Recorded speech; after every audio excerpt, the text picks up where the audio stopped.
जुड़े में, आपकी पर्सनल लाइफ से अलग आपकी प्रोफेशनल लाइफ भी, तो आपको वर्क एनवायरनमेंट को पूरी तरह से रीशेप भी करना होगा ताकि एक और बेहतर तरीके से हम प्रोटेक्ट कर पाए मेंटल हेल्थ को। जी, तो जैसा कि सबने कहा कि ये बहुत ही क्लियर है कि हमारे पास शब्द नहीं है ये बोलने के लिए कि हमें मानसिक बीमारी है। बहुत आसान है किसी के लिए कह देना कि मेरे को शरीर में दर्द रहता है या मेरा हेडेक रहता है या मैं किसी डॉक्टर के पास जा रहा हूँ, बट अभी तक हमारे पास ये भाषा नहीं है कि मेरा मन अच्छा नहीं है या मैं उदास हूँ या मुझे क्या करना है। तो एक तो ये एक मेजर परेशानी है। दूसरा, वर्क कल्चर में अगर आप देखें ना, तो employment and employ specially after COVID you have seen कि बहुत लोग घर से काम कर रहे हैं। तो जो घर से काम कर रहा है उसको ये नहीं पता कि कितनी मेरी बाउंड्रीज हैं, कितना मुझे घंटे काम करना है, क्या मेरा बॉस मेरे बारे में सोचता है। तो वो जो वर्क लाइफ बैलेंस जो है वो बिल्कुल ही स्क्यूड, जिसको कहते हैं कि एक तरफा हो गया है कि कई लोग तो बहुत ज़्यादा काम कर रहे हैं, कुछ लोग ये नहीं समझ पा रहे कि घर में वायलेंस बढ़ गई है बिकॉज सब लोग घर में एक साथ रहते हैं। तो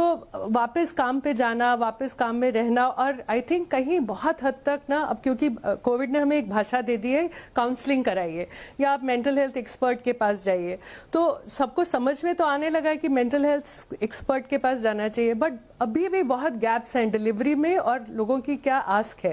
अगर हम समझे कि मैनेजमेंट क्या समझती है मेंटल हेल्थ के बारे में, तो इतना बड़ा स्टिग्मा है, इतना बड़ा उनके मन में क्वेश्चन है कि अगर किसी ने बता दिया कि मैं उदास रहता हूँ या मेरी प्रोडक्टिविटी कम हो जाएगी, या ये सोचेंगे कि एब्सेंटिज्म और प्रोडक्टिविटी अगर मेरा कम है तो मेरे बारे में लोग, बाकी टीम मेंबर्स क्या सोचेंगे या एचआर क्या सोचती है। तो एचआर की एजुकेशन से लेकर मैनेजमेंट का व्यक्तित्व जो क्या सोचते हैं, कहाँ पे चेंज लाना है, और एट पर्सनल लेवल सो बहुत सारी ट्रेनिंग की ज़रूरत है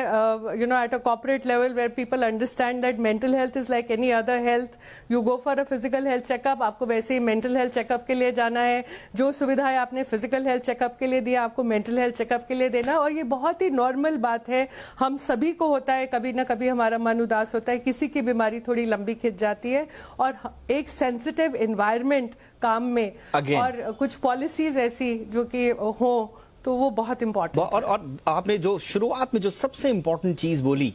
मुझे लगता है हमको उस पर भी खास तौर से ठहर कर सोचने की आवश्यकता है, और वो है शब्द। हमारे पास वाकई में, आपने बिल्कुल सही कहा मोनिका, हमारे पास शब्द नहीं है कि मैं किसी मानसिक प्रॉब्लम से जूझ रहा हूं, मैं उसको क्या कहूं, मैं उसको क्या बोलूं, मैं परेशान हूं, मैं उलझा हुआ हूं, मैं कंफ्यूज्ड हूं, मेरे सर दर्द हो रहा है। वो किससे, वो शारीरिक परेशानी है मेरी या मानसिक परेशानी है। तो ये उनके लिए शब्द तभी खोजे जाएंगे जब हम इस पर बातचीत कर पाएंगे। और आपने सही कहा, कभी कभी चेकअप्स के लिए, यस मैम, मैं एक छोटे से ब्रेक के लिए रुक रहा हूं मैम। छोटे से ब्रेक के बाद हम इस चर्चा को आगे बढ़ाएंगे, और अभी हमने थोड़ा सा मोटा मोटा सारांश